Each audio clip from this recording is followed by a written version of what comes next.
Un Su-34 frappe un bastion ukrainien, une opération militaire précise et meurtrière. Les forces aérospatiales russes ont mené une offensive d'une précision redoutable dans la région de Koursk.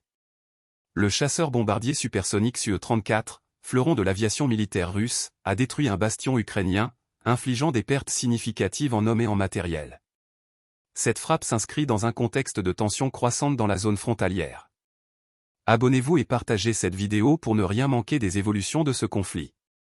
Selon le ministère de la Défense, l'opération a visé des cibles préalablement identifiées grâce à des données de reconnaissance. Les bombes, équipées d'un module universel de planification et de correction, ont atteint des véhicules blindés, du personnel militaire et des installations défensives des forces ukrainiennes. La précision des frappes a permis de neutraliser l'objectif avant le retour sécurisé de l'appareil à sa base. Tôt dans la journée du 6 août, des unités ukrainiennes avaient tenté une avancée dans la région de Koursk, une zone stratégique de cette guerre. Cependant, cette offensive a été rapidement contrée par les troupes russes.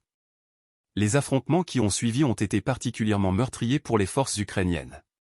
Les chiffres communiqués font état de plus de 49 000 militaires éliminés et de la destruction de 273 chars. Le Su-34, connu pour ses capacités multifonctionnelles, joue un rôle central dans les campagnes aériennes russes. Sa conception lui permet d'opérer à des altitudes élevées tout en délivrant des frappes de haute précision, même contre des positions lourdement fortifiées. Ce succès militaire témoigne de l'efficacité des stratégies aériennes russes face à un ennemi bien équipé mais subissant une pression constante.